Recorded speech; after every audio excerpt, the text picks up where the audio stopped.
Good evening, and welcome to Future Forward, the program where we tackle the pressing technological questions of our time.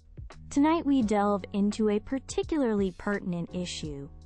Is it right for companies to replace human workers with artificial intelligence? This isn't just a question of efficiency. It touches upon ethics, societal structure, and the very future of work. To help us navigate this complex topic, we have two distinguished guests. On one side, we have Mr. Ben Carter, a tech entrepreneur and a fervent advocate for AI's transformative potential.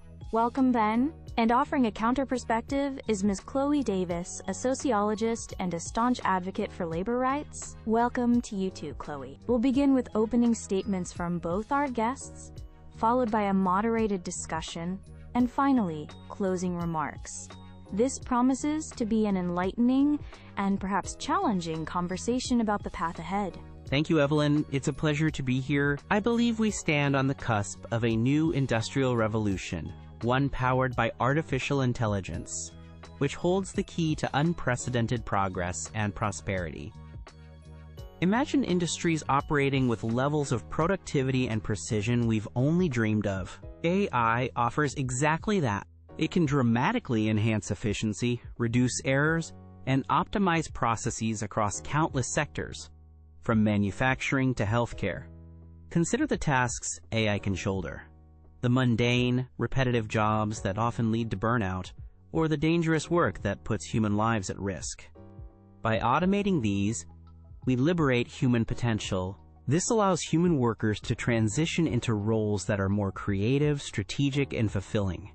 Roles that truly leverage human ingenuity and emotional intelligence. Furthermore, AI is a powerful engine for innovation. It will drive the creation of entirely new industries, spur economic growth, and, in the long run, generate a multitude of new job categories that we can't even fully envision today.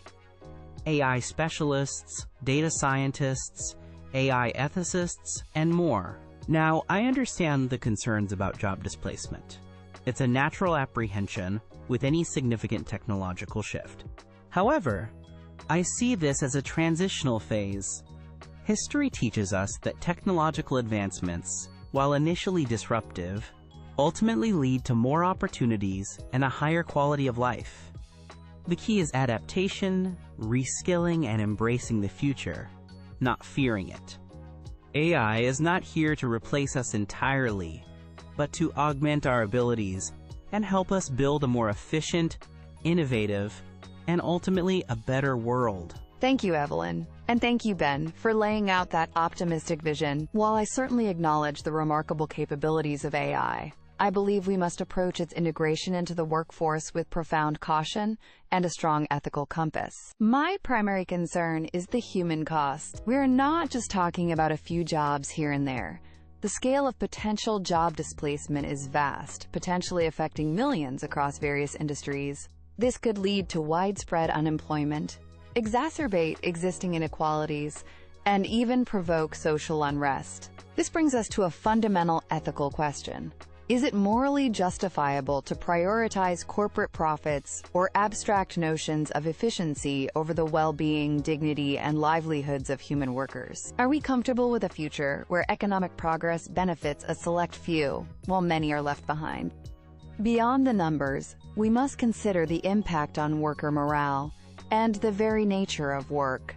Constant fear of replacement, the de-skilling of the workforce as complex tasks are handed to machines. These are serious detriments to human dignity and societal health.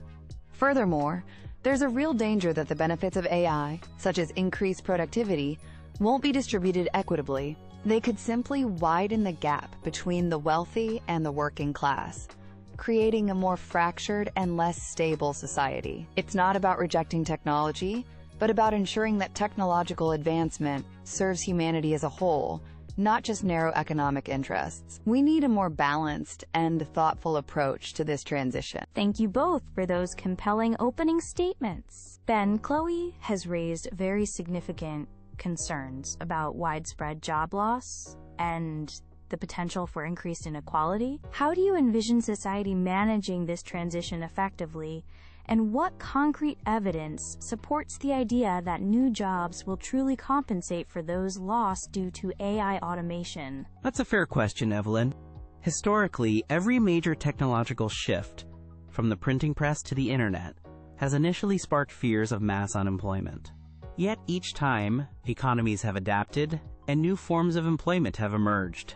It's a process of job evolution, not simply job annihilation. We'll see a surge in demand for roles directly related to developing, managing, and maintaining AI systems. AI trainers, ethicists, data analysts, cybersecurity experts focused on AI. Moreover, as AI handles routine tasks, human workers can focus on areas requiring complex problem-solving, creativity, and interpersonal skills. The service sector, particularly in personalized services, could expand significantly. Crucially, this transition requires proactive investment in education and retraining programs. Governments and businesses must collaborate to equip the workforce with the skills needed for the jobs of the future. It's about fostering adaptability. Chloe, Ben suggests this is a natural evolution, part of a recurring historical pattern, and that human ingenuity and targeted retraining can meet this challenge. Are you entirely unconvinced that these new roles and adaptive measures will be sufficient to absorb the displaced workforce? While I acknowledge that some new roles will emerge, Ben, I am deeply skeptical that they will be sufficient in number or accessible to all those displaced. The pace of AI development is currently outstripping our capacity for large-scale, effective reskilling. Many individuals, particularly older workers or those in specific industries, may find it incredibly difficult to transition. We're not just talking about a slow, gradual change. AI's impact could be swift and widespread. My concern is the potential creation of a underclass, people who are left behind because their skills are no longer valued, and retraining isn't a viable option for them. History also shows that transitions can be brutal for large segments of the population without proper safeguards. Let's shift focus slightly to the ethical and social dimensions. Chloe, you touched on this in your opening. Beyond the sheer numbers of jobs, what are the deeper societal values you believe are at stake when we consider replacing human roles with AI, particularly in sectors that require a human touch? Indeed, Evelyn. There's immense value in human interaction, empathy, and nuanced understanding that AI, in its current and foreseeable state, cannot replicate. Think of care professions, nursing, teaching, counseling. While AI might assist, replacing the human element entirely could lead to a colder, less compassionate society. Furthermore, we must grapple with the issue of algorithmic bias. If AI systems are trained on biased data, they will perpetuate and even amplify those biases in hiring, performance management, and even customer service. This has profound implications for fairness and equality. There's also the erosion of human autonomy and purpose if work, a central part of many lives, becomes scarce or devalued. Ben, from an ethical standpoint, how can companies ensure that AI is implemented responsibly? What measures can be taken to mitigate these potential biases Chloe mentioned, and to uphold human dignity even as automation increases? These are critical considerations, and responsible AI development is paramount. Companies must invest in creating robust, ethical AI frameworks and governance structures. This includes ensuring transparency in how algorithms make decisions, allowing for audits, and establishing clear lines of accountability. Regarding bias, it's a challenge, but it's also an area where AI, if designed carefully, can actually help reduce human bias, which is often unconscious. We can actively work to de-bias datasets and build fairer algorithms. Moreover, human oversight remains crucial. AI should be a tool to augment human capabilities and decision-making, not an unchecked replacement. The goal is to use AI to empower individuals and improve working conditions, for instance, by taking over physically demanding or hazardous tasks, thereby enhancing worker safety and well-being.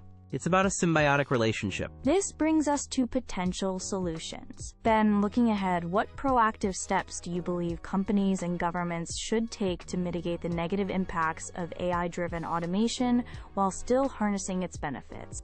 Firstly, a massive concerted investment in STEM education and digital literacy from an early age is essential. Secondly, fostering a culture of lifelong learning and creating accessible, industry-relevant reskilling and upskilling programs through public-private partnerships is key. Companies have a responsibility here. Governments might also need to explore new social safety nets. Concepts like Universal Basic Income, or UBI, are being discussed, and while not a panacea, they warrant serious consideration as part of a broader strategy to support citizens during this transition. Tax incentives for companies that invest in workforce development alongside AI could also be effective. Chloe, what is your vision for a more balanced approach? How can we harness AI's potential benefits without sacrificing workers' rights, societal stability, and the human element you've emphasized? A balanced approach must prioritize human well-being. This means stronger labor protections and regulations to manage the pace and nature of AI deployment in the workplace. We need policies that ensure the economic gains from AI are shared more broadly, perhaps through shorter work weeks with no loss of pay or profit-sharing schemes. Crucially, substantial investment in our social safety nets is non-negotiable, going beyond just UBI to include robust unemployment benefits, affordable healthcare, and access to mental health services. I also advocate for a, quote, human-centric approach to AI development itself, possibly mandating AI impact assessments before widespread implementation in critical sectors to evaluate social and ethical risks. Thank you. I firmly believe that AI represents one of the greatest opportunities for human advancement. Its potential to solve complex problems, drive innovation, and improve our quality of life is immense. Embracing AI, not with blind optimism, but with foresight, strategic planning, and a commitment to managing its societal integration, is essential for progress. We must invest in our people, adapt our institutions, and look forward to a future where humans and AI collaborate to achieve remarkable things. Humanity has always risen to the challenge of technological change, and I am confident we will not only adapt, but thrive in the age of AI. While AI offers potential, we must not downplay the serious risks and profound ethical dilemmas it presents, particularly concerning the future of work and human dignity. Unchecked adoption driven purely by profit motives could lead to a deeply fractured and unequal society. Therefore, I urge caution, robust democratic oversight, and the implementation of strong regulations that place human values and societal well-being at the forefront of AI development and deployment. Our goal should be to ensure that technology serves humanity, enriching all our lives, rather than allowing it to dictate a future that benefits only a few. The choices we make now will define the world for generations to come. Thank you, Mr. Carter and Ms. Davis, for a truly insightful and thought-provoking discussion. You've clearly articulated the complex arguments surrounding AI in the workplace, from its transformative potential to its significant societal challenges. We've heard compelling points on economic impacts, ethical considerations, and potential paths forward. It's clear there are no easy answers, and the debate over AI's role will undoubtedly continue. The crucial question remains, how do we navigate this technological frontier to build a future that is not only innovative, but also equitable and humane? That's a question for all of us to consider. Thank you for joining us on Future Forward. Good evening.